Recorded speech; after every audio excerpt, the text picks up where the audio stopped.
Vamos tentar de novo ou adicionar o convidado sem derrubar ninguém. Hoje já é a nossa penúltima live, gente. Da semana. Da semana.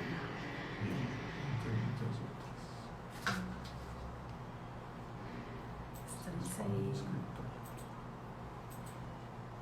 Estamos aí. Ira. Lu. Luciana. Dona Alice.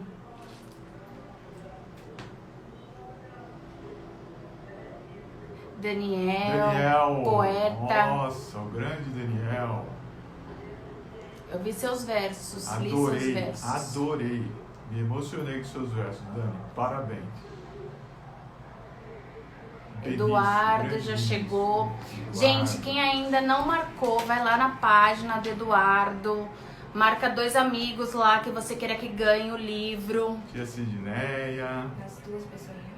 Nas 2 pessoinhas. Clica no Eduardo. Acho o Eduardo aqui.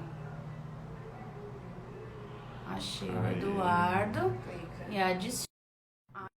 Na penúltima live eu aprendi a adicionar. Oi, mãe. Grande Eduardo. Olá, gente. Tudo bem? Vocês que são lindos. Boa noite, doutores. Como vão? Noite. Você tá Que bem? prazer. Tudo ótimo. E vocês? Enfrentando essa quarentena aí? Graças a Deus. Você aderiu à barba nessa pandemia? Eu estou aqui com a minha melhor versão, de acordo com os meus filhos. Porque a versão do pai de barba é aquela barba das férias, lembra? Quando eu tiro férias, eu deixo um pouquinho para descansar. Faz sentido. Então eles falam que o pai de barba é o mais legal. Aí eles associam o mais legal. Eu falo, não, vou deixar então para vocês. Eles curtem, pai, põe a barba. Então tem aquela relação, né? Se eu tô de barba, eu sou mais legal. Então vou ser mais legal nessa quarentena com eles. Isso mesmo. Ó, isso é tema de livro, hein? O pai de barba é mais legal. Aí, já dá um bom tema, hein? Bom tema. Gente, deixa eu tentar fixar o nosso tema aqui. Ai, meu Deus, eu virei a tela, foi isso? Tem as suas anotações aí, hein? Como eu desviro? Mari, ajuda aqui.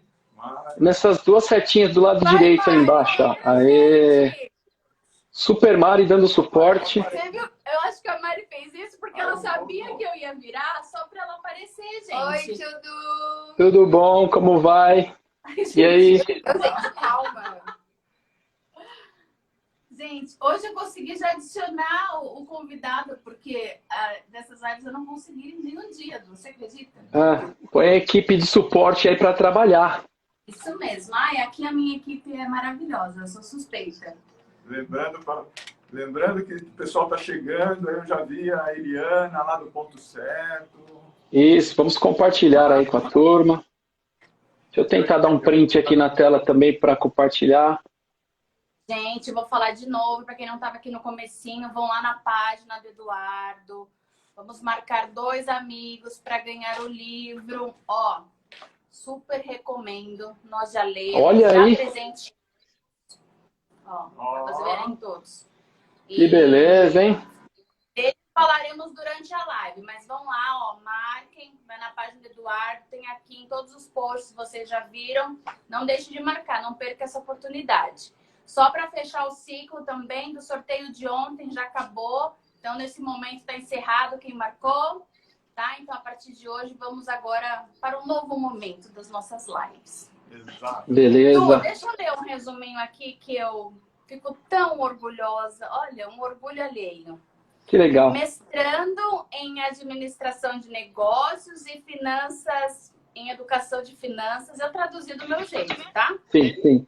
Na Tá valendo. Universidade Cristã da Flórida. Pós em Neurociências e Educação Financeira para Docentes. MBA em Finanças, Crédito pela Sampo. Pós-graduação em Administração de Empresas pela FGV. Graduado em Ciência da Computação, graduado em Teologia e técnico em processamento de dados. Casado com a Michele e mãe de Milena e Vinícius. Essas 2 partes mais importantes. Eduardo, o que faz um educador financeiro? Vamos lá. Primeiro, boa noite a todos. Obrigado aí pela audiência, a todos que estão no ao vivo aqui. Quem vai assistir depois dessa live, quero parabenizar eu quero parabenizar essa dupla aí do Simples Jurídico, tem feito um trabalho bem bacana, a gente está acompanhando e é aquele desejo de fazer o bem para as pessoas e ajudar. Isso, para mim, também tem grande sentido. A educação financeira, eu digo que a educação financeira ela tem o poder de transformar vidas, né? Assim como transformou a minha. Desde criança, eu sempre entendi que para eu tentar realizar os meus sonhos, eu precisava me destacar de alguma forma. E desde sempre eu me apaixonei assim pela questão da educação, né? E no futuro as coisas foram se encaminhando e eu encontrei no meio da educação e sempre trabalhando em instituição financeira, eu encontrei a minha paixão de educação com a minha experiência do lado profissional, então eu juntei aí a educação financeira, tá? O educador financeiro, ele é aquele que estimula a pessoa a se conhecer financeiramente, mas tem um conceito muito errado que as pessoas acham do educador financeiro, que é aquela pessoa que só está ligada a planilhas, né? A só cálculos financeiros, muito pelo contrário. Nós temos aí grandes pensadores, nós temos aí Richard Thaler, a gente tem aí o Daniel Kahneman, que foi um prêmio Nobel também, se não me engano, em 2012, que ele falava sobre a teoria da perspectiva, falando sobre como o lado comportamental ele tem muita influência nas nossas decisões da vida e principalmente nas decisões financeiras. E aí, então, começou um estudo, então muita gente tem estudado essa questão de que finanças não é só algo contábil ou matemático. Eu não entendo nada de matemática, então por isso que eu não me dou bem com essa parte de dinheiro, de finanças, nada a ver. Hoje a gente tem especialistas na área contábil, na área de economia, que estão aí voltados para a área de educação financeira. Nós temos aí pensadores e pessoas que estão na área da psicologia, da psicoterapia, que também estão falando aí sobre educação financeira. Então é uma matéria hoje que virou transversal, né? Ela cabe em qualquer assunto e ela cabe em qualquer lugar. E o educador financeiro ele tem esse papel de ajudar a pessoa a se conhecer financeiramente para a realização dos seus sonhos.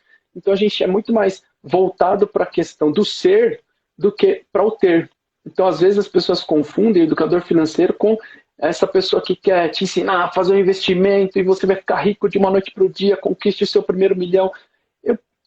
Principalmente no meu discurso aqui, eu trago algumas características que eu bato bastante na tecla, posso ser até repetitivo: fé, educação financeira e aprendizado contínuo. A gente traz toda essa vivência e juntando isso dá um bom conceito para falar sobre prosperidade. Eu sei que eu falo demais, não deixa eu falar não, vai me cortando, senão eu acabo com essa live. Não, é que é enriquecedor, isso massageia, entendeu? Isso é muito que bom. Legal. Eu posso falar, legal. Tive posso dizer, uma pílula da sua mentoria e agradeço demais também. Né? Bacana. E aprendo muito com você. Tá? Simples Jurídico está passando com uma nova roupagem com grandes conselhos e dicas do Eduardo. Então, coisas que a gente vai pensando, coisa que a gente vai pegando, e foi isso mesmo que ele falou. É uma decisão também. Então, nós decidimos ir atrás de quem pode nos ajudar. Então, vocês vão ver como que a gente vai poder fazer isso. Você falou que não é assim, né? Atrás do 1 milhão. Curiosamente, eu que gosto de coisas mais polêmicas também, como está na moda, busque seu primeiro 1 milhão, né? Sim. Gente, nem na feira tem tanto 1 milhão, igual o povo está divulgando esse 1 milhão. Eduardo, existe isso? Conquiste seu 1 milhão com 3 passos simples. Existe isso? A fórmula mágica não tem, né? A pessoa fala assim, você vai ser um trader agora, vai operar na bolsa. Então hoje eu falo, tem muito mais gente que ganha dinheiro vendendo curso para virar trader, para ensinar as pessoas, do que a pessoa fazendo mesmo ali. Então eu gosto de usar alguns exemplos, né? Eu não sei quem conhece, mas eu trabalho em uma das maiores corretoras do Brasil. Então estou nesse meio do caminho, assim, Mila e Ricardo, daquele personagem, por exemplo, que é o agente autônomo, é aquela pessoa da corretora, que está ali oferecendo os produtos e serviços de uma corretora, que é uma instituição financeira, para que as pessoas invistam. Então, o personagem da corretora, ou um agente autônomo, por exemplo, ele quer que as pessoas invistam. Quanto mais elas investam, quanto mais operações elas fazem, quanto mais ordem elas fazem, obviamente, esse profissional vai ser remunerado. Então, eu conheço esses dois mundos, e o educador, eu não quero falar mal de nenhum dos dois, e cada um tem a sua parcela dentro aí do que a gente chama da sociedade, que faz um trabalho incrível. Inclusive, eu trabalho com isso, né? Eu sou da área educacional dessa grande corretora. E o educador financeiro, ele não tem essa preocupação de estimular o cliente. Por exemplo, vamos tratar aqui da relação cliente. Todas as pessoas precisam de um educador financeiro. O educador financeiro, ele não vai tomar para você a decisão ou apresentar um portfólio de investimentos para você investir. O educador financeiro, ele vai analisar o seu comportamento frente às suas despesas e suas receitas, pois a gente sabe que principalmente o público brasileiro, ele nunca foi educado financeiramente, com raras exceções, isso nunca foi uma matéria de escola para nós. Agora, graças a Deus, até eu quero parabenizar aqui, inclusive citar, eu não posso deixar nunca de agradecer a Associação Brasileira de Educadores Financeiros, que é a ABFIN, em parceria também com a ADSOP, que é uma das escolas de educação financeira no Brasil, a principal escola de educação financeira no Brasil. Eu faço parte da ABFIN, e a ABFIN, aí lutando vários anos, conseguiram também, com essa força, colocar na Base Nacional Comum Curricular a educação financeira como sendo uma matéria obrigatória. Então a gente espera, com certeza, que daqui a alguns anos você vai ver que o brasileiro ele já começa a se interessar um pouco por esse assunto, e a moçadinha na escola, eles já trazem para casa as lições para fazer de educação financeira, o que a sua família pensa sobre isso, como administrar os recursos que chegam nas suas mãos. Então, o educador financeiro ele tem esse papel de fazer essa análise financeira, de como você lida com o dinheiro, e aí nunca podemos esquecer, contemplando os sonhos de cada um. Porque as pessoas elas estão perdendo essa noção do qual é o meu sonho. O meu sonho é de ter 1 milhão. Para quê? Porque aí eu vou conseguir muitas coisas. Legal, conheço muitos milionários que não têm saúde, não têm vida, não conhecem os conceitos que a gente fala bastante de prosperidade. E aí tem uma palestra que eu dou que eu mostro, né? Bilionários que já perderam fortuna. A gente sabe dos astros de futebol, de basquete, dos astros aí do esporte, daquelas pessoas que ganham na loteria, alguém que ganha um reality show aí, passa, pronto, de uma noite para o dia ele tem 1 milhão, mas ele não sabe lidar com isso, porque ele não foi galgando ali, realizando os seus sonhos de curto, sonhos de médio e sonhos de longo prazo. E aproveitando, Eduardo, já isso que você falou, a que você deve esse tipo de cultura? É uma questão cultural nossa ou uma questão de familiar? Isso não dá, ser rico não é muito legal e não sei o quê. E às vezes a riqueza, não sei se você pode traduzir isso, a riqueza não está em números, e sim em várias outras coisas, dentre elas uma que você já falou, que é o sonho. Ontem nós comentamos, às vezes é mal visto ser rico. Isso. Você não pode ser rico, ou quiçá você pode falar que tem. Ai, já ficou arrogante, porque agora comentou que tem alguma coisa. Por exemplo, hoje eu digo que eu sou muito grato e rico pela minha saúde, entende? E através da minha saúde, do meu bem-estar, eu consigo ter visões sobre outras coisas, entende? Então, voltando à questão, o que você deve, ou se tem alguns passos para a gente abrir os nossos olhos, para nós leigos mesmo sabemos disso, entendeu? E aproveitar da sua sabedoria tão grande assim. Legal. Quando eu falo do conceito de prosperidade, é simples a gente entender, parece complexo, né? Mas, por exemplo, uma pessoa pode ser rica e não ser próspera. Então, dentro do conceito dessa prosperidade, ela está incluída essa questão da realização pessoal, essa questão de você ter saúde, de você valorizar aquilo que você tem. Eu acho que esse é o principal, é valorizar o que eu tenho. Jamais eu recebi aquela miséria de salário. Então, eu recebi lá o meu contra-cheque, olha que desgraça, olha que coisa horrível. Então, assim, dentro principalmente do conceito que a gente chama aí de cristão, que eu trabalho nesses 3 aspectos, mais uma vez repetindo, fé, educação financeira e aprendizado contínuo. Para mim é o segredo aí da prosperidade, tá bom? vamos lá. Eu tenho ali, principalmente quando a gente pega no universo cristão, né? É pecado, será, que eu ter dinheiro? A Bíblia fala, né, que o rico não vai entrar no reino dos céus. A Bíblia fala do exemplo do jovem rico que precisava doar tudo.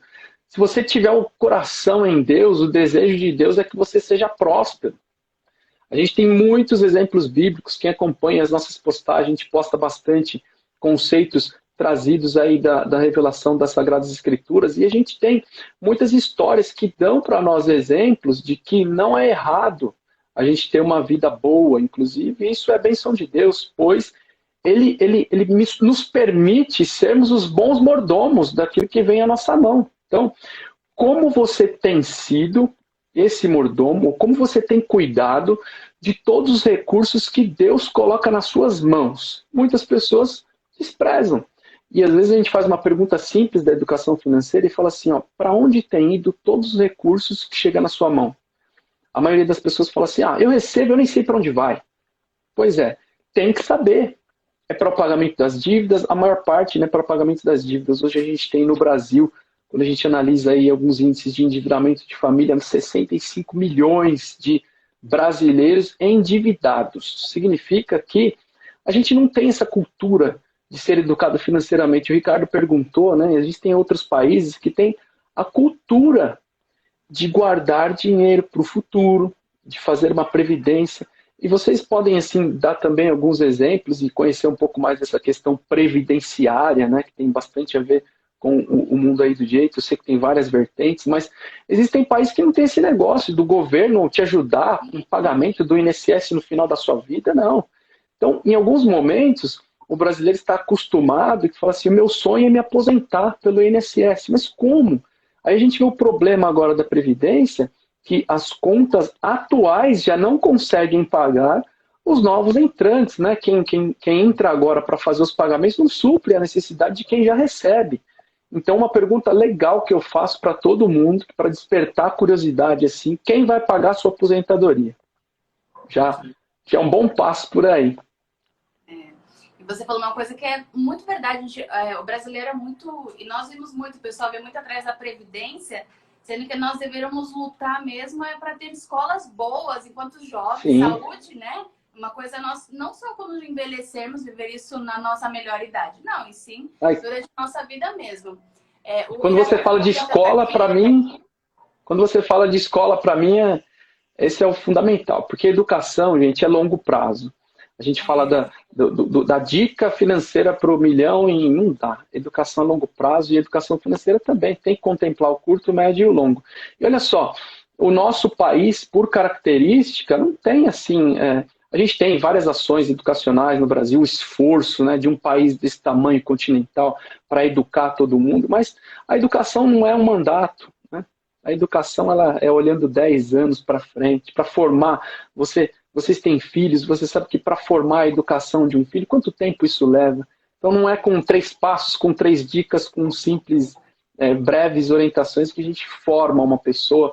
E educação financeira é a mesma forma. A formação sua financeira, de como lidar com isso, ela exige tempo. E estamos recebendo aqui algumas informações aqui. Eu me alegro em saber, por exemplo, o Biratã está comentando aqui que a filha dele tem já aula de educação financeira desde os 4 anos. Tá? Muito bem. Ele aprendeu realmente desde a infância, etc. Ele mesmo. Ele mesmo. Ele é uma exceção e, ao mesmo tempo, uma divindade de ter um pai assim. É uma grata surpresa, né? Isso é muito bom. Meus parabéns, Biratã. Geralmente, o que um adulto sabe de educação financeira é o que ele aprendeu em casa. E às vezes aprendeu só com o exemplo. E algumas vezes não foram exemplos bons. Né? E aí a gente chama que são regras de bolso. Que a gente acha que está certo, mas não está. Em alguns momentos, quantos de nós não temos, né, uma pérola de uma frase que a gente aprendeu quando a gente era criança, falando sobre essa questão de economizar recursos, ou de ter aqui, nas minhas palestras eu faço uma brincadeira. Quem fala aí um ditado popular que fala sobre dinheiro? Aí o pessoal começa a falar, eu falo, pois será que isso é verdade? Aí a gente começa a questionar alguns conceitos. Então, para quem teve essa formação, assim como é o caso do Biratã, ele é um grande privilegiado, né? Porque a grande maioria dos brasileiros não tiveram mesmo. Ou não tiveram ou tiveram errado, ou aqueles que, quando começaram a vida adulta, a se relacionar com a questão financeira, eles foram atrás para buscar esse conhecimento, que foi o que nós fizemos aqui. Eu aprendi muitos conceitos na minha casa, os meus pais sempre foram comerciantes, então eu já fui para feira, já trabalhei em feira, já trabalhei em banca de jornal, eu já vendi caneta e lápis na porta de concurso público. Às vezes a pessoa olha para a gente assim, hoje a gente tem uma vida, né, razoável, assim, bem organizada financeiramente, não sabe como que a gente tem passado aí ao longo dos anos. No livro eu conto um pouquinho como foi, inclusive as minhas experiências de ter iniciado a vida dos estudos, mas sempre com esse desejo, ó, um dia eu vou conseguir essa formação, um dia eu vou conseguir entender tudo isso, mas não é fácil e, mais uma vez, a gente repetindo, quem teve essa educação financeira é um privilegiado. Um exemplo clássico do brasileiro, né? Se você compara com outras culturas. A gente tem, desde a época aí da República, enfim, o brasileiro naquela época de altas inflações, né, onde a gente tinha 3 dígitos de inflação. Eu lembro que o meu pai, ele comprava, ele era comerciante, então sempre que ele tinha oportunidade de fazer alguma barganha, algum comércio, alguma oportunidade boa, ele fazia. Então eu lembro que lá na garagem de casa ele tinha lá estoque de latas, de material, parecia guerra, né? Tinha estoque de material escolar. Não sei se vocês passaram esse momento aí. Um vovozinho que vê uma despensa, ela tem que estar sempre cheia, porque, afinal de contas, isso é o que interessa, porque os preços eles mudam muito tempo, muito rápido. A pessoa ia no supermercado de manhã, o preço já mudava, porque tendo a remarcação de preços, porque a inflação era galopante. E daquela época a gente trouxe muitos conceitos e nós colocamos na nossa vida e fizemos isso como uma regra. Então a gente vai no supermercado e a gente compra tudo o que a gente tem que comprar para abastecer o mês. Claro que nessa época da pandemia agora, da quarentena, tudo foi desregulado. Então a gente precisa analisar tudo novamente, tá? Mas, por exemplo, a gente traz essa cultura que é um exemplo simples. Por que eu tenho que comprar comida para um mês? Não faz sentido. Eu posso ir, eu estou falando aqui, obviamente, né, dentro de da nossa sociedade que a gente vive na metrópole, né? E é tão legal falar disso também que daria o tema para outra live, porque eu ando por esse Brasil aí e não é a mesma coisa, viu? Você morar numa metrópole e você morar no interior, num lugar que é mais afastado, é muito diferente isso. Então, é só para dar esse exemplo. Você vê aquele filme americano que a pessoa sai do trabalho, aí ela passa lá num lugar, traz aquele pacotinho, geralmente é de um pacote de papelão lá, um saquinho de papel. Ele vai preparar o jantar, não é isso? É aquela refeição do momento e tal. Então, assim, é uma cultura totalmente diferente, voltada ao não desperdício e a essa questão da valorização mesmo, dos recursos que você tem ali para o seu sustento. Então, é só um exemplo. Mas acho que é para a gente pensar, viu? Essa história de sempre foi feito assim, eu não preciso mudar. Nós estamos aqui dando dicas que a gente pode mudar sim, que pode começar daqui para frente, né? Não ficar pensando, nunca deu certo. Na família ninguém nunca conseguiu, então eu não vou conseguir. Não, a gente pode conseguir sim. Então, que seja a começar daqui, né? Tenho orgulho de dizer também que da família foi um dos primeiros a serem formados ali, a cursar uma faculdade, que era naquele tempo que ninguém valorizava tanto a faculdade, né? Quero pedir só essas coisas aqui que eu estou olhando, porque eu estou prestando atenção. Isso, vamos lá. Uma tela maior e eu vejo as perguntas, né? Porque o meu óculos não está dando certo aqui para muito perto, não, mas é só isso. Eu já falei, me interrompam que eu falo demais, por favor. Não fiquem bravos comigo aí, quem está me assistindo e vocês também. Eu fiz várias perguntas, mas assim, tudo já foi fluindo e muita coisa você respondeu, ó, para você não achar que era mentira. Os passos da prosperidade, você já falou que não existem os passos mágicos, e sim, é um novo proceder. Mas eu tenho uma que eu fiz algumas perguntas para as pessoas me mandarem para a gente conversar. E me corrija se é um pouco rude até o que as pessoas me falaram, mas eu acho que é o que eles estão sentindo agora, depois de mais de 70 dias em casa. Se nós estamos no 0 ou possivelmente no -1, de onde é o ponto de partida? Porque a gente fala sobre investir, sobre guardar, mas assim, vou partir de onde? Até mesmo pelo que você falou, a nossa realidade atual é um pouquinho diferente, né? Mudou totalmente, gente. Então, assim, ó, quem nunca prestou atenção para a educação financeira agora não tem como. É quase que obrigatório. Então, aquelas perguntas que a gente sempre fez... Estão me ouvindo bem, não? Super bem. Tá? Aquelas perguntas que a gente sempre fez há vários anos. Se acontecer um imprevisto na sua renda de um mês para o outro, aí você deixar de receber, o que você faria ou por quanto tempo você permaneceria tendo aí? Então, assim, é um momento de dificuldade. Para não deixar aqui as pessoas na mão, sempre há uma esperança. Quando você primeiro identifica que há um problema, isso já é o primeiro passo para você tentar mudar. E aí nós vamos para aquelas regrinhas que são as básicas. Eu não sei para onde ia o meu dinheiro, eu vou começar a saber agora. E agora a gente tem uma grande oportunidade, por exemplo, que muitas pessoas estão descobrindo que elas eram muito consumistas. Então, na educação financeira, a gente identifica alguns perfis. Ó. Eu sou consumista? Eu sou um poupador ou eu sou um endividado? Eu nem estou falando de investidor ainda, tá? Porque esse passo que as pessoas querem dar de uma hora para outra. Eu quero do nada eu sou investidor. Não é assim. Eu nem sei organizar as minhas finanças, mas eu quero saber qual é a melhor estratégia para investir. Em renda variável, em títulos do Tesouro Americano, sei lá, que são os mais seguros, mas, por exemplo, em ações, que é o mais variável, mais volátil. Então, vamos dar o primeiro passo? Simples. Dica simples, tá bom? Quanto você recebe por mês? Eu falei isso em alguns vídeos meus, né? Eu não recebo mais nada. Então, piorou ainda mais a situação. Você vai ter que criar estratégias para que a sua receita aumente. Então, não tem aquela receita, aquela dica de ouro a mágica. É aquela receita da vovó. Sabe aquela vovó? Só gasta o que tem?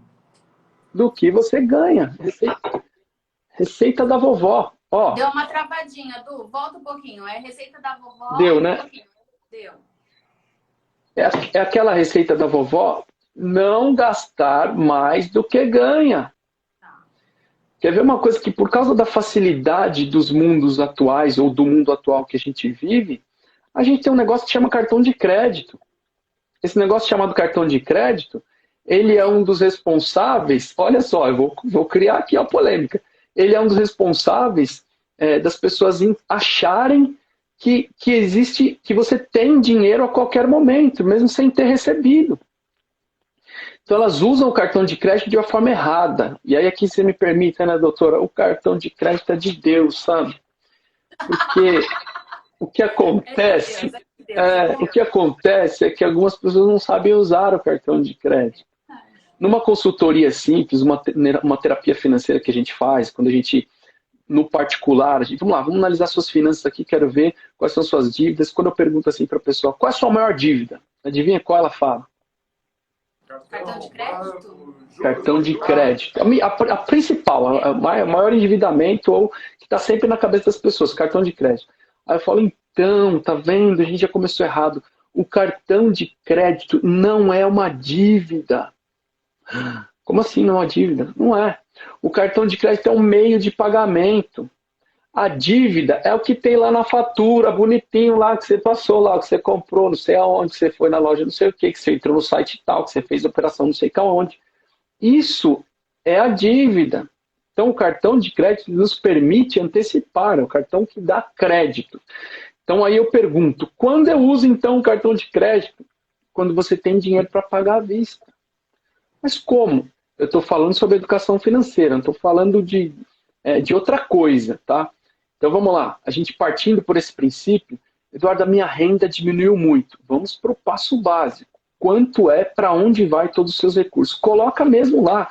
E eu falo, né? Não é fazer planilha, é você entender esse seu fluxo, essa sua dinâmica. Você faz uma planilha todo dia. Faz o seguinte, tem uma grande recomendação que vem daí do nosso doutor Reinaldo Domingues, que eu não posso também deixar de citá-lo aqui, que é um dos mestres nossos da educação financeira.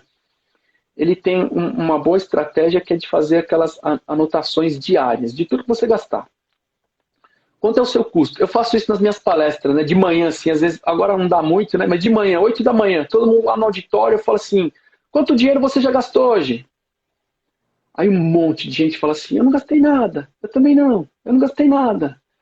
Afinal, alguma coisa você já gastou hoje. Não, eu não gastei nada, tá, beleza. Aí uma pessoa fala assim, não, eu só gastei para tomar um café. Eu falei, tá bom. Então vamos lá. Aí eu começo fazendo assim uma provocação. Quando você acordou hoje, você acendeu uma luz? Só. Quem acendeu luz? Aí levanta a mão.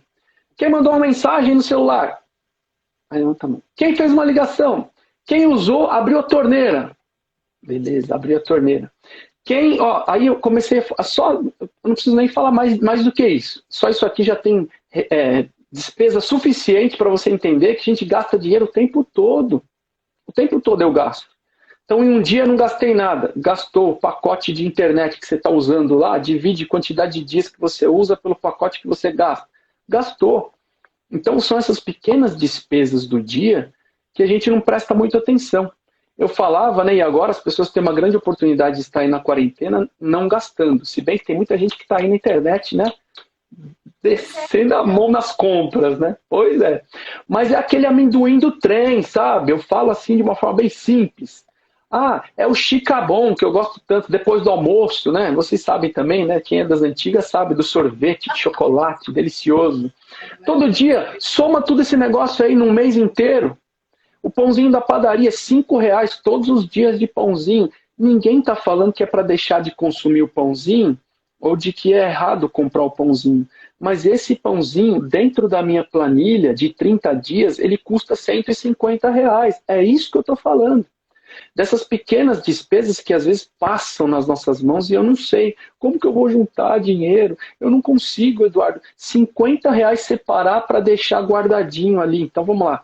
Aí quando eu faço as terapias financeiras, quando eu faço aqui os aconselhamentos e alguns atendimentos particulares, eu encontro algumas despesas. Acho que aqui dá, hein? E aí você começa a tratar esse passo a passo. Se você chegou no fundo do poço, a primeira coisa que você precisa é de uma corda. Você não vai apertar um botão para sair instantaneamente. Mas você pode ir passo a passo pensando no futuro. Vai dar certo. Entendi. O Ari já falou aqui, eu estou recalculando a minha vida. Que bom. Tá vendo? A vida toda. É um grande momento. Você tocou um ponto que para mim é muito importante. Eu acho que a vida é feita realmente para ser vivida. E não adianta nada eu trabalhar o dia inteiro se eu não puder comer o pãozinho. Eu penso assim, mas você tem que ter consciência de quanto aquilo custa no seu dia. Então, a concepção não está errada. Eu não preciso deixar de fazer, eu só tenho que ter consciência disso. É isso? É isso aí, perfeito, perfeito. Porque muitas pessoas acham que eu, por exemplo, só penso em dinheiro o tempo todo. Ou que sou ali, né, o educador financeiro. Eu acho que você não tem prazer, Eduardo. Ó, o educador financeiro. Acho que você oprime essas crianças. Não tem nada disso. O educador financeiro, ele não gasta nada nunca. Ele só pensa... Não é nada disso, pessoal. Eu já vi até alguns memes, né? Fala assim, você deixa de beber. No livro eu falo sobre isso, né? O quanto custa aquela cervejinha semanal, o quanto custa, por exemplo, alguns prazeres que a gente tem. Lá, tá aí. Alguns prazeres que a gente tem e tem custo. Não é para você deixar os seus prazeres. Isso tem que ser contemplado nos seus sonhos. Inclusive os sonhos de curto, médio e longo prazo. Lembra que eu falei? É que não é muito o futuro, só pensar no futuro sem aproveitar o hoje. E não é muito só agora e pensar que se não houvesse amanhã. Não é assim. Então eu tenho que pensar, mesmo o cristão, mesmo aquele que aguarda aí a volta de Cristo, mesmo aquele que está passando por uma situação bem difícil, é não perder o foco dessas três situações. Então olha só, aqueles memes, né? Fala assim, eu gasto meu dinheirinho aqui todo dia com determinada coisa. Você sabia que se você juntasse por tantos anos, você teria uma Ferrari? Aí a outra pessoa pergunta assim para outra, mas você tem uma Ferrari? Fala, não. Então não é assim também nesses extremos, né? O que eu digo é assim, eu posso ter uma Ferrari desde que isso seja o meu sonho, desde que eu planejei isso. Então a gente volta trazendo o resgate das pessoas a sonharem. E aí eu faço aqui essa grande oportunidade para perguntar para as famílias, quais são os sonhos que vocês têm em família? Qual é o sonho da família? É uma das primeiras perguntas que a gente faz no momento ali de fazer um atendimento. E a gente descobre que as famílias não têm tido mais sonhos. Ou são aqueles sonhos que são absurdos, sabe? Eu tenho o sonho de ter a casa própria. E aí os sonhos, eles têm que ser transformados em planos. E os planos, eles têm um custo. Vocês são organizadores, aí tem empresas funcionando. Eu vou inventar uma nova ideia aqui para para uma receita ou para uma empresa, eu tenho que fazer o cálculo, e a Bíblia fala muito bem sobre isso. Eu não posso erguer uma torre sem antes fazer os cálculos. É claro, gente, isso aqui eu quero deixar bem claro. Eu acredito na fé, eu acredito nos milagres, mas eu acredito também que Deus te deu sabedoria para administrar aquilo que vem nas suas mãos, porque com pouco Ele faz muito. Com uma palavra de sabedoria, Ele transforma em milagre, fazendo essa parceria de Deus com aquilo que Ele já fez em você. Então, quando a gente fala desse assunto, é muito legal. Eu sou apaixonado por isso aqui. Por falar desses assuntos, porque envolve sonhos. Quando a gente fala, a gente tem muita gente que não está sonhando mais. E aí quando a pessoa consegue me responder, qual é o sonho? Ah, meu sonho é ir para Disney. Eu falo, quanto custa para ir para lá? Ah, custa não sei quantos $1.000. Véio. Fala, em quanto tempo você consegue esses tantos de $1.000? Pronto, com 3 perguntinhas já consigo determinar aqui o primeiro passo. Isso dá para saber como é que o pai do Mateus, Vinícius, levou para Beto Carreiro. É verdade. A gente vai realizar. Não dá para esquecer, Vinícius. A gente vai realizando alguns sonhos assim. Du, uma pergunta. Se eu tenho um nome sujo ou já tive um nome sujo, eu não sou mais uma pessoa confiável? De jeito nenhum. Todos nós temos aí o direito de passar por problemas, né? Principalmente problemas financeiros. O que acontece é que as pessoas nem sabem como é que funciona essa dinâmica, né? Vocês aí que são do meio jurídico, sabem? Existem muitas impressões das pessoas sobre esse aspecto aí de ter o nome sujo e tal. E é muito bacana que todos esses são temas super atuais. Tem um livro também do Dr. Reinaldo Mendes, ele fala assim, nome sujo pode ser a solução. Por quê? Para quem não sabe administrar seus recursos, para quem não sabe de onde vêm suas receitas e quanto você gasta, o nome sujo é a solução, porque você não pode fazer mais crédito. Eu não posso mais ter cartão de crédito se eu tenho um nome sujo. E aí como é que eu vou trabalhar? Eu só vou trabalhar com aquilo que entra na minha mão. Pronto, você voltou para o princípio. Então, para muitas pessoas, o nome sujo pode ser uma bênção. Pode ser maravilhoso. Mas eu não vou ter... Não é? É tudo questão de perspectiva. É você olhar a parte boa da história ou você lamentar pela parte ruim. E vale a pena falar sobre um assunto aqui dessa questão de nome sujo, né? Muitas pessoas... eu já ouvi testemunho. Eu fui lá verificar, minhas contas sumiu. Deus pagou minhas contas, graças a Deus. Não. Às vezes até por uma ingenuidade, né? A pessoa que está lá no SPC Serasa, essa semana eu estava olhada a respeito disso, porque tem aquela grande falácia, né? 5 anos caduca, né? Então, assim, você sabe que há um dado aqui para concluir essa pergunta, para a gente ir para a próxima, tem um dado muito importante que fala assim, as pessoas que conseguem, por exemplo, você usou a expressão nome sujo, né? A pessoa que não tem aí crédito, ou ela consegue fazer uma negociação e limpar o nome, né? Usando essa mesma expressão que você falou, você sabia que em pouquíssimo tempo essa pessoa volta de novo a ter o nome sujo? No máximo uns 3 meses ela volta de novo? Você fala, caramba, volta de novo é redundante, né? Mas por que ela volta? Porque ela não trabalhou o conceito. Eu tenho nome sujo, às vezes não é porque a vida me pegou de surpresa, é porque eu estou acostumado com isso. Eu não sei lidar com as finanças. E se me der um cartão na mão, se me der crédito, eu vou me arrebentar de novo. Porque eu não planejei. Eu não tive essa educação financeira. Então, não sei se eu respondi, mas pode perguntar mais. É isso mesmo. Eu tenho mais uma pergunta. Du, não em números, me entenda, mas a pessoa perguntou, eu achei muito interessante.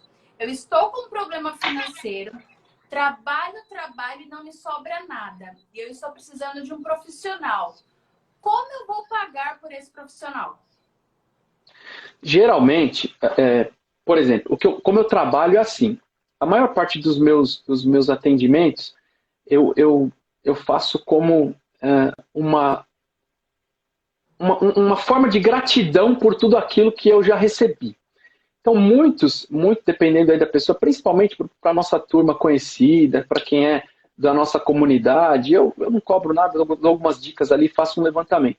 Mas na grande maioria das vezes, a gente a gente faz essa cobrança de acordo com os próprios recursos das pessoas. Porque se ela vai abrir a vida financeira para um educador financeiro, dar ali as suas dicas, o educador financeiro ele não pode ter essa postura de ser aquele que vai se aproveitar desse momento. E aqui uma grande diferença do educador financeiro para esses outros profissionais que trabalham com finanças ou com investimentos. Porque a gente tem nas mãos essa relação de confiança. Uma pessoa que está entregando toda a financeira Ai, tá. da vida dela para você. Tem alguma coisa que está oscilando de novo. Voltou, eu acho. Tá, Não. deve ser então. O microfone. Voltou meu som ou não? Eu tirei o fone e aí caiu a conexão aqui de áudio. Deixa eu ver agora se melhora. Melhorou agora? Tá ótimo. Um, dois, Tá três. bem. Voltou? Tá, é que acabou a bateria do Voltou. meu fone. Então, ó, eu estava falando sobre a diferença, aí que tá a diferença do educador financeiro para outros profissionais, por exemplo, do investimento. Eu quero que você opere, que você invista, enfim. O educador financeiro não, ele vai tratar de uma forma bem sensível, que do próprio rendimento da pessoa, ele consegue entender que dá para pagar o seu próprio serviço dali. Isso é um grande barato, porque as pessoas falam, mas eu não tenho como te pagar. E a gente fala assim, mas eu vou descobrir, aí vou te ajudar, você vai ser beneficiado e você ainda vai pagar pelo serviço que eu estou prestando. Então, isso é bem legal. Entendi. Gente, eu fiz as perguntas que o pessoal tinha me mandado, mas se vocês tiverem mais perguntas, eu vi que tem muita gente aqui que a gente conversou até anteriormente. Se vocês tiverem perguntas, vocês podem fazer. É um privilégio. Respondemos não. O Biratã acho que até colaborou com a gente. Se vocês tiverem também comentários, podem mandar para nós aqui. É isso aí, Bira. Participa mesmo. Aproveitar aqui, olha, nosso grande Eduardo. Essa agenda aí, a gente, além, o pessoal tá vendo eu chamar ele de Du, né? Que além de todas as qualidades também é nosso primo, né? Então, tinha que entrar no currículo também, é nosso primo. Muito né? bom, Então, tem que colocar aí. Du, então, enquanto o pessoal tá mandando, ontem eu estou numa mania, não sei se boa ou ruim, de fazer os cursos de análise de face. Então, quem tá falando mais verdade, mais mentira, investindo ou não, então, caí naquele filmezinho da bendita Betina. Eita, meu Deus. Do céu. Da onde qual a prospecção que as pessoas vendem aquilo? E mais estranheza me causa. Que sede que as pessoas estão tendo hoje para cair naquilo. Em tantos outros que eu vi, eu contei, foram mais de 100. Eu parei de contar no centésimo, por CNPJ, louca, né? A pessoa vai contando. De tantos cursos, de tantas propostas. O que a gente tá nessa loucura? O que a gente, além do momento difícil financeiro, que carência é essa? O que você acha? Aquele é só mais um curso?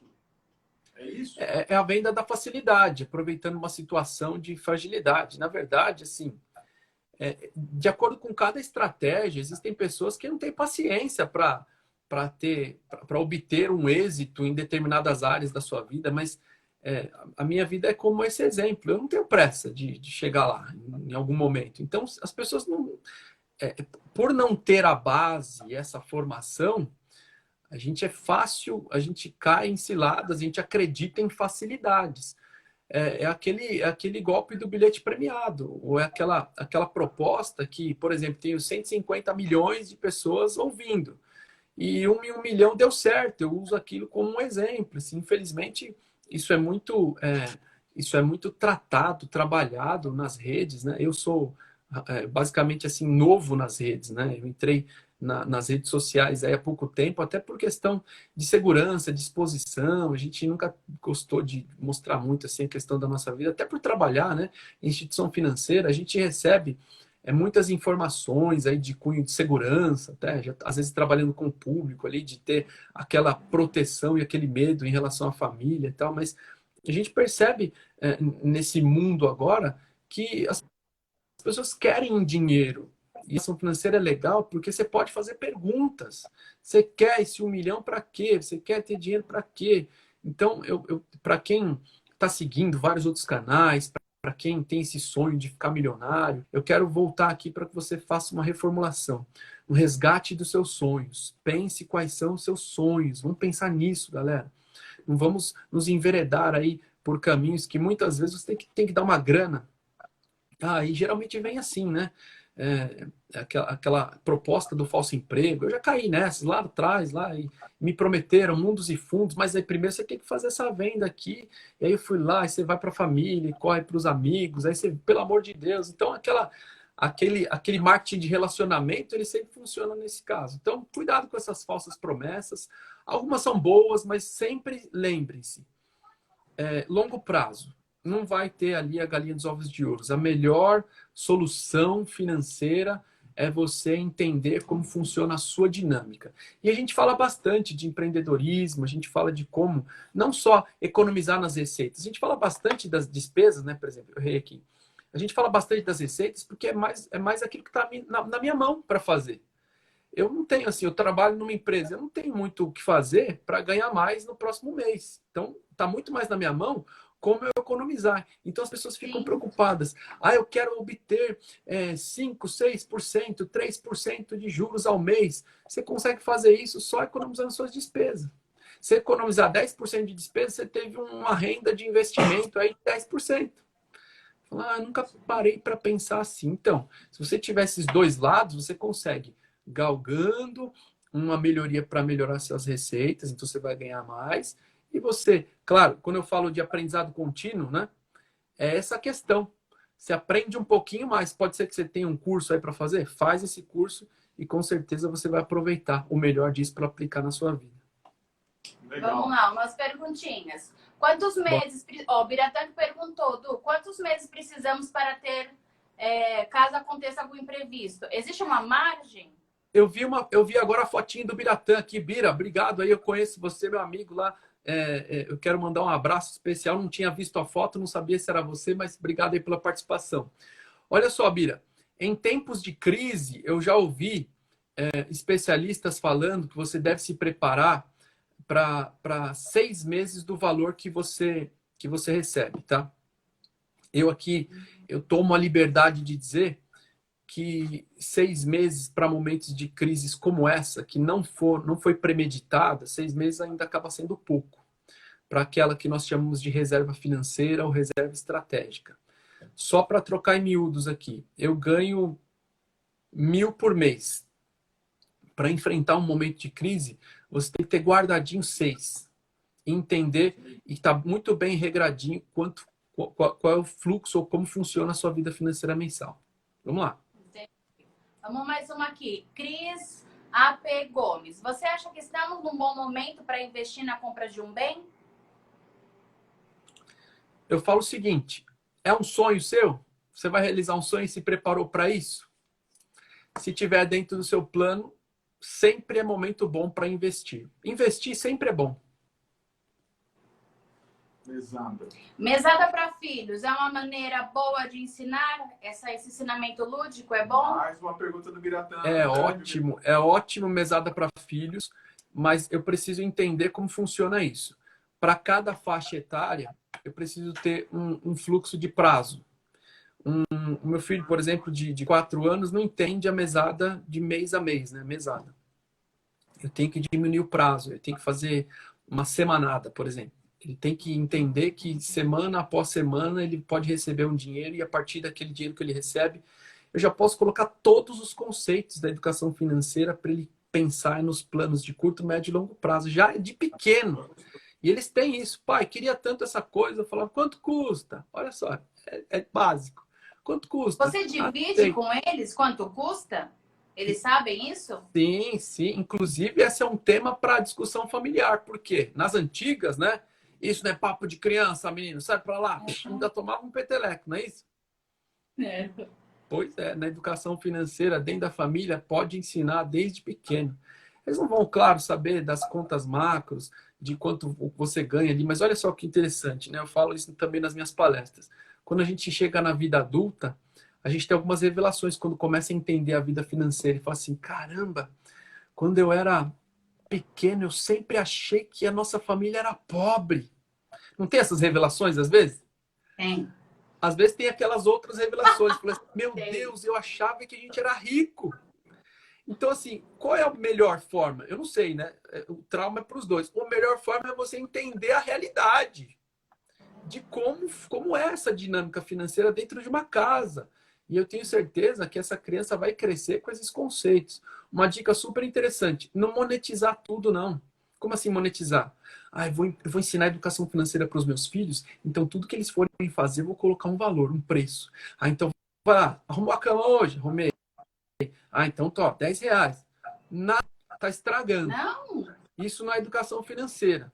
Isso aí você está criando um folgado ali que vai ter a mente mercenária. Educação financeira não é ser mercenário. E a gente que fala de valores cristãos e de família, arrumar cama, quanto custa arrumar uma cama aí? Me respondam vocês. Minha diretora tá assim, fala pro tio Du que é o último conselho, tio Du.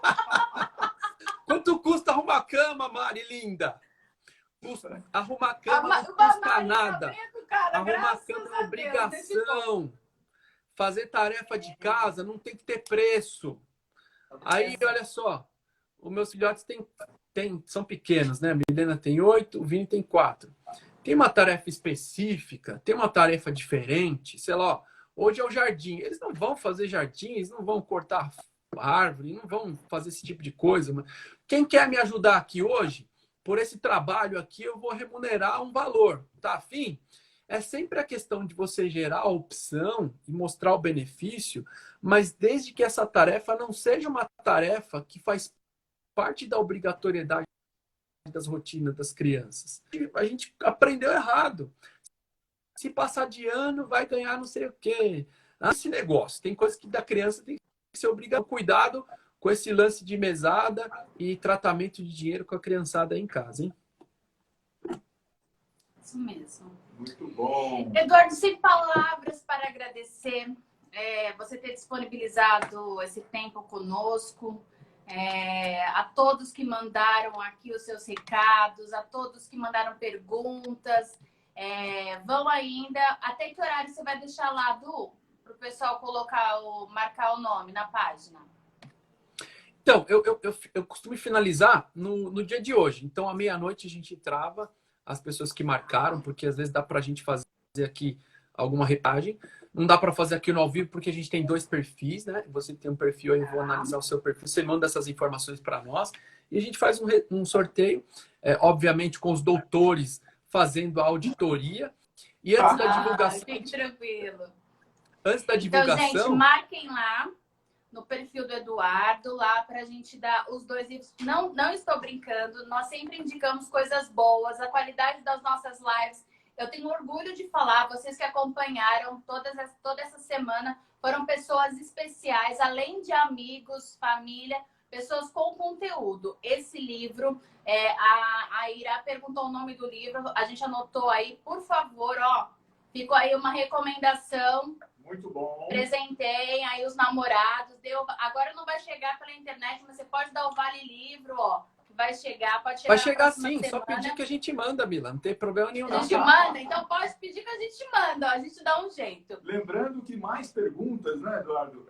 Pode mandar inbox para o seu... Pode. Para o seu Insta, para o nosso Insta também, o Simples Jurídico, tá? Estamos à disposição aqui para tirar as demais dúvidas.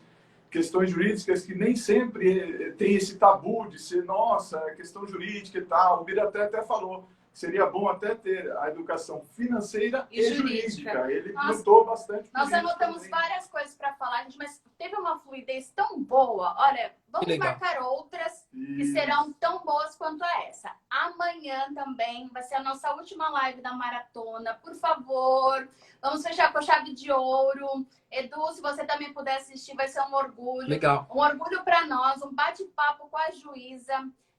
Nós vamos ter uma juíza federal que aceitou falar conosco. Vai abrir o coração mesmo, como uma pessoa comum, a gente brinca, né? Não vai vir aqui com juizite, vai vir aqui mesmo para tirar dúvidas, conversar, fazer perguntas. E minha diretora está falando que eu preciso me despedir, porque geralmente eu deixo cair a live. Não me despeço de vocês. Um abraço a todos. Muito obrigado. Quero dizer que eu estou à disposição para a gente fazer mais, se você quiser me convide aí, fazer alguma coisa juntos, eu estou à disposição. Um grande beijo aí para todos. Deus abençoe. Ficou E se gravado. precisar, só nos acionar. Ficou Valeu. gravado, gente. Quem não conseguiu ver o ao vivo, tá gravado lá no IGTV. Por favor, acompanhe. Gente, Deus Ótimo. abençoe. Um restante de semana abençoado para todos. Amanhã, nossa última live. Nos prestigie, 18 horas, estaremos todos juntos. Chame os amigos, chame todos. Hoje ainda vai ter o resultado do sorteio do kit de ontem. Acompanhem, vocês vão ver no Stories, tá bom? Beijos, até amanhã. Fiquem com Deus. Ari, obrigado. Biratã, obrigada pela participação, pelas perguntas. E minha diretora disse adeus. Gente, beijos. Fiquem com Deus. Beijo, até mais. Filha, de Obrigado, novo, eu não sei Edu. desligar. Beijo, tchau.